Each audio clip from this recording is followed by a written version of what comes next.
ఆ విషయంలో కూటమి నేతలైనా ఉపేక్షించబోం. Pawan Kalyan mass warning. త్వరలోనే ఆంధ్రప్రదేశ్ డిప్యూటీ సీఎం పవన్ కళ్యాణ్ త్వరలో జిల్లా పర్యటనకు వెళ్లనున్నారు. జిల్లా కేంద్రాలకు వెళ్లి కబ్జాలు దందాలపై అర్జీలు స్వీకరించి అధికారులతో సమీక్షించాలని పవన్ నిర్ణయించారు. తాను స్వయంగా జిల్లా కేంద్రాలకు వెళ్లి కలెక్టర్ జేసీల సమక్షంలో ప్రజల నుంచి అర్జీలు స్వీకరిస్తా అంటూ ప్రకటించారు. ఆయా ప్రాంతాల్లో భూదందా బాధితులతో మాట్లాడతానంటున్నారు. బాధితుల ఫిర్యాదులు పరిశీలిస్తానంటున్నారు. బాధితులు బాధలు తెలుసుకుని పరిష్కారానికి భరోసా ఇస్తా అంటున్నారు. తన పర్యటనలో భాగంగా ముందు కాకినాడ, విశాఖపట్నం వెళ్లాలని పవన్ నిర్ణయించారు. భూ సమస్యలు ఎదుర్కొంటున్న బాధితులు కూటమి నేతల కారణంగా ఇబ్బంది పడ్డా ఉపేక్షించబోము అంటూ పవన్ కళ్యాణ్ పేర్కొన్నారు. తమ ప్రభుత్వంలో పాలన పారదర్శకంగా నిష్పక్షంగా సాగుతుందని ఎవరిని వదిలిపెట్టబోమని వార్నింగ్ ఇచ్చారు. కాకినాడ, కడప, తిరుపతి నుంచి జనసేన కార్యాలయానికి వచ్చిన అర్జీలపై అధికారులతో పవన్ టెలికాన్ఫరెన్స్ ద్వారా ఆరా తీశారు. జిల్లాల పర్యటన బాధితుల నుంచి అర్జీకి సంబంధించిన విషయాన్ని తానే స్వయంగా గ్రౌండ్లోకి దిగుతున్నట్లు ఈ సందర్భంగా పవన్ వారితో చెప్పారు. ఇటీవల కాలంలో భూ కబ్జాలకు సంబంధించిన రాష్ట్రం నలుమూలల నుంచి సమస్యలపై అర్జీలు వస్తున్నాయి. ఇప్పటి వరకు బాధితులు వచ్చి కలిస్తేనే అర్జీలు స్వీకరిస్తున్నారు. కానీ ఇక నుంచి భూ సమస్యలపై తానే స్వయంగా జిల్లాలకు వెళ్లి అర్జీలు స్వీకరించేందుకు కసరత్తు చేస్తున్నారు పవన్. భూ కబ్జాలకు పాల్పడితే ఎవరైనా వదిలేది లేదంటున్నారు. ఇందుకు కూటమి నేతలు కూడా అతీతులు కారంటూ వార్నింగ్ ఇవ్వడం ప్రస్తుతం చర్చనీయాంశంగా మారింది. క్రికెట్ బెట్టింగ్కు మరో ప్రాణి బలి. డబ్బులు నష్టపోయి ఎంసెట్ విద్యార్థి ఆత్మహత్య. క్రికెట్ బెట్టింగ్కు హైదరాబాద్లో మరొక విద్యార్థి బలయ్యాడు. JN2H చెందిన మొదటి సంవత్సరం ఎంటెక్ విద్యార్థి పవన్ ఆన్లైన్ బెట్టింగ్లో భారీ డబ్బులు కోల్పోయిన అనంతరం ఆత్మహత్య చేసుకున్నాడు. ఈ ఘటన బుధవారం సాయంత్రం 7 గంటలకు అతను నివసిస్తున్న అటాపూర్ ప్రాంతంలోని అద్దె ఇంట్లో చోటు చేసుకుంది. పవన్ అనే బాధితుడు తన 2 స్నేహితులతో కలిసి అటాపూర్లో ఒక అద్దె అపార్ట్మెంట్లో నివసిస్తున్నాడు. ఆన్లైన్ బెట్టింగ్ గత సంవత్సరంగా పాల్గొంటూ ఉన్న పవన్ ఇటీవల తీవ్ర ఆర్థిక నష్టాలు ఎదుర్కొన్నాడు. ఈ నష్టాలతో తట్టుకోలేకపోయిన పవన్ చివరకు తీవ్ర నిర్ణయం తీసుకున్నాడు. పవన్ తన మొబైల్ ఫోన్, విలాసవంతమైన బైక్ మరియు తన కుటుంబం వ్యవసాయం ఆదాయం నుండి వచ్చిన నిధులు కూడా అప్పులు తీర్చడానికి వినియోగించాడు.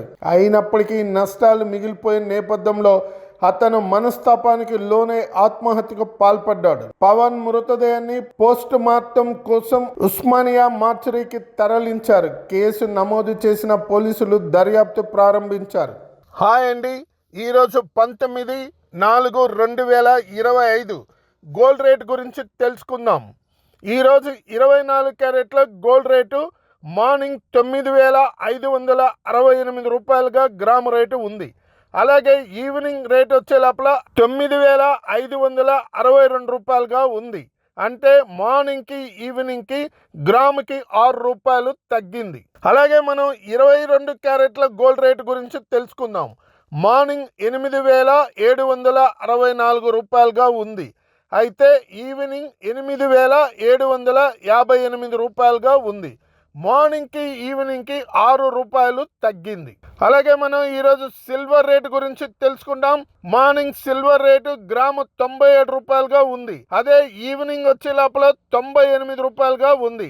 అంటే మార్నింగ్కి ఈవినింగ్కి గ్రాముకి 1 రూపాయి పెరిగింది. మిథున్ హాజరైన వేళ అనూహ్య పరిణామాలు. నెక్స్ట్ ఇక మద్యం కుంభకోణం కేసులో YCP MP Mithun Reddy SIT విచారణకు హాజరయ్యారు.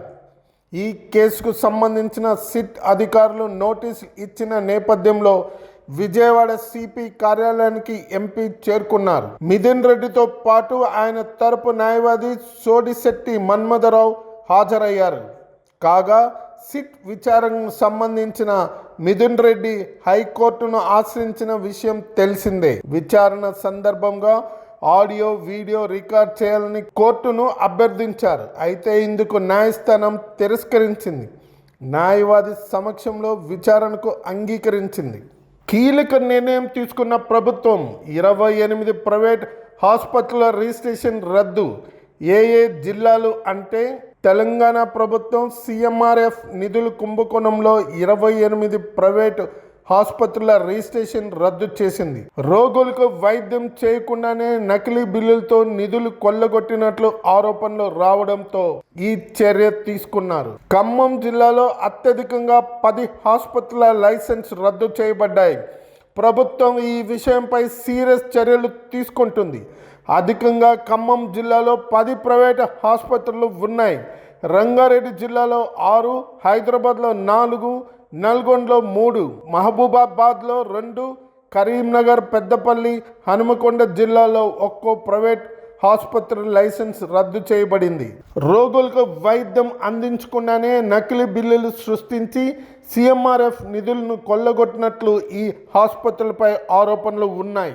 ఇది పేద నిరుపేద రోగుల కోసం ఉద్దేశించిన నిధులను సొంత లాభాల కోసం వాడుకోవడం అత్యంత హేయమైన చర్య. ఈ CMRF కుంభకోణంపై రేవంత్ సర్కార్ సీరియస్గా దృష్టి సారించింది. అధికారంలోకి వచ్చిన వెంటనే లోతుగా దర్యాప్తు చేయించింది. గత ఏడాది ఈ కేసును CIDకి అప్పగించి నిందితులను అదుపులో తీసుకుని విచారించింది. ఈ విచారణలో ప్రైవేట్ ఆసుపత్రుల యాజమాన్యం పాత్ర ఉందని తేలడంతో వారిపై క్రిమినల్ కేసులు నమోదు చేయడమే కాకుండా ఆయా ఆసుపత్రుల వైద్య ఆరోగ్య శాఖ బ్లాక్ లిస్ట్లో పెట్టింది. ఇప్పుడు ఏకంగా వాటి రిజిస్ట్రేషన్ను రద్దు చేయడం ద్వారా ప్రభుత్వం తన నిబద్ధతను చాటుకుంది. సన్న బియ్యం పథకం సూపర్ సక్సెస్. గతంలో ఎప్పుడు ఈ పరిస్థితి లేదంటున్న అధికారులు. తెలంగాణ ప్రభుత్వం ప్రతిష్టాత్మకంగా ప్రారంభించిన సన్న బియ్యం పంపిణీ పథకం విజయవంతంగా కొనసాగుతుంది. రేషన్ కార్డుదారుల నుంచి విశేష స్పందన లభిస్తుండటంతో పంపిణీ శాతం గణనీయంగా పెరిగింది. గతంలో దొడ్డు బియ్యానికి అంతగా ఆదరణ లేకపోవడంతో అక్రమ రవాణా జరిగేది. కానీ సన్న బియ్యం పంపిణీతో అక్రమ రవాణాకు అడ్డుకట్ట పడిందని అధికారులు చెబుతున్నారు. నల్లమల నుంచి వచ్చిన క్రూర మృగాలను బోన్లో వేస్తాం.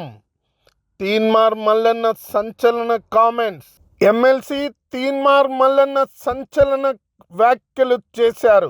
2028 తెలంగాణ బీసీలదే రాజ్యాధికారమని ధీమా వ్యక్తం చేశారు. నల్లమల నుంచి వచ్చిన క్రూర మృగాన్ని కుర్చీ దించుతామని, బోన్లో వేస్తామని, బీసీలను అధికార పీఠం మీద కూర్చోబెడతామని అన్నారు. బీసీల వాటా తేల్చేకే ఉపాధ్యాయ ఉద్యోగ ఖాళీలను భర్తీ ప్రకటనలు ఇవ్వాలని తీన్మార్ మల్లన్న ప్రభుత్వాన్ని డిమాండ్ చేశారు. ఎస్సీ వర్గీకరణ అమలులోకి వచ్చిందని, ఇక ప్రభుత్వ ఉద్యోగాలు భర్తీ చేస్తామని తెలంగాణ ప్రభుత్వంలోని మంత్రులు చెబుతున్నారని, మరి బీసీలకు 42% రిజర్వేషన్ మాట ఏమిటని ప్రశ్నించారు.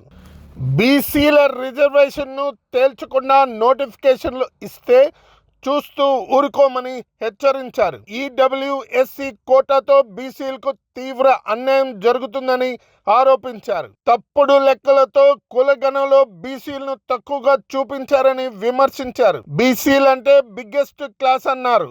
బీసీ కులాన్ని ఒకటై రాజ్యాధికారం సాధించుకుందామని పిలుపునిచ్చారు. తనకు పదవులపై ఆశ లేదని, తన చివరి రక్త బొట్టు వరకు బీసీల కోసమే పని చేస్తానని ఎమ్మెల్సీ తీన్మార్ మల్లన్న అన్నారు. విశాఖలో వైసీపీ బిగ్ షాక్. జీవీఎంసీ పీఠం వైసీపీ వశం. మేయర్ ఎన్నిక అప్పుడే. జీవీఎంసీ మేయర్ పై అవిశ్వాస తీర్మానం నెగ్గింది. కూటమి ప్రవేశపెట్టిన అవిశ్వాస తీర్మానం నెగ్గింది. అయితే ఈ కౌన్సిల్ ప్రత్యేక సమావేశానికి వైసీపీ దూరంగా ఉంది. శనివారం ఉదయం 11 గంటలకు GVMC in charge commissioner collector Harendra Prasad అధ్యక్షన కౌన్సిల్ సమావేశం జరిగింది. కలెక్టర్ హరేంద్ర ప్రసాద్ మేయర్పై అవిశ్వాస తీర్మానానికి ప్రత్యేక సమావేశం నిర్వహించారు. అయితే ఈ ప్రత్యేక సమావేశంలో కూటమి అవిశ్వాసం నెగ్గింది. జీవీఎంసీలో మొత్తం 97 మంది కార్పొరేటర్లు ఉండగా సమావేశానికి 74 మంది కూటమి సభ్యులు హాజరయ్యారు. తీర్మానానికి అనుకూలంగా ఓటు వేశారు. దీంతో మేయర్పై కూటమి నేతలు పెట్టిన అవిశ్వాసం నెగ్గినట్టుగా కలెక్టర్ హరేంద్ర ప్రసాద్ ప్రకటించారు. ఈ నెల 20న కొత్త మేయర్ ఎంపిక ప్రక్రియ జరిగే అవకాశం ఉన్నట్లు తెలుస్తుంది. లావణ్య సంచలన ప్రకటన, న్యాయం చేయకపోతే వాళ్ళ ముందే ప్రాణాలు తీసుకుంటా. హీరో రాజ్ తరుణ్ లావణ్య వివాదం రోజు రోజుకు తీవ్ర స్థాయికి చేరుకుంది. ఈ విషయమై నార్సింగ్ పిఎస్ కు వెళ్లిన లావణ్య సంచలన నిర్ణయం తీసుకుంది. తనకు ప్రాణహాని ఉందని, పోలీసులు పట్టించుకోవటం లేదని, తనకు న్యాయం చేయకపోతే పోలీస్ స్టేషన్ ముందే ప్రాణాలు తీసుకుంటానని చెప్తుంది. గత కొన్ని నెలలుగా టాలీవుడ్లో హాట్ టాపిక్గా సాగిన హీరో రాజ్ తరుణ్ లావణ్య వివాదం మరోసారి తెరపైకి వచ్చింది. కొద్ది రోజుల క్రితమే రాజ్ తరుణ్ పై పెట్టిన కేసులన్నీ వెనక్కి తీసుకున్నట్లు లావణ్య చెప్పడంతో ఇక వివాదం ముగిసిందనుకుంటే తాజాగా రాజ్ తరుణ్ తల్లిదండ్రులు లావణ్య ఉంటున్న ఇంటి వద్దకు వెళ్లడంతో మరోసారి తెరపైకి వచ్చింది. రాజ్ తరుణ్ పేరెంట్స్ లావణ్య ఉంటున్న ఇంటి దగ్గరకు వెళ్తే ఆమె వాళ్లను రానివ్వకుండా బయటికి పంపేసినట్లు తెలుస్తుంది. అంతేకాకుండా వాళ్ళ మనుషులను తీసుకొచ్చి తనపై దాడి చేయించారని లావణ్య ఆరోపించింది. ఈ ఘటనపై పోలీసులు ఫిర్యాదు చేసింది. ఇది ఇలా ఉండగా తాజాగా లావణ్య మరోసారి నార్సింగ్ పిఎస్ కు వచ్చింది. నిన్న రాత్రి కొంతమంది గుర్తు తెలియని వ్యక్తులు తన ఇంటికి వచ్చి దాడి చేసే ప్రయత్నం చేశారని పోలీసులకు ఫిర్యాదు చేసింది. అయితే పోలీసులు తన కంప్లైంట్ తీసుకోవడం లేదని లావణ్య ఆరోపిస్తుంది. మొన్న రాజ్ తరుణ్ తల్లిదండ్రులు తన ఇంటి వద్దకు వచ్చి గొడవ చేశారని ఫిర్యాదు చేస్తే పోలీసులు పట్టించుకోలేదని, తన ఫిర్యాదుపై కేసు నమోదు చేయలేదని లావణ్య ఆరోపించింది. తనకు ప్రాణహాని ఉందని చెప్పినా పోలీసులు న్యాయం చేయట్లేదని వాపోయింది. పోలీసులు తనకు న్యాయం చేయలేకపోతే పోలీస్ స్టేషన్ ముందే ఆత్మహత్య చేసుకుని ప్రాణాలు వదులుతానని లావణ్య అన్నట్టు తెలుస్తుంది.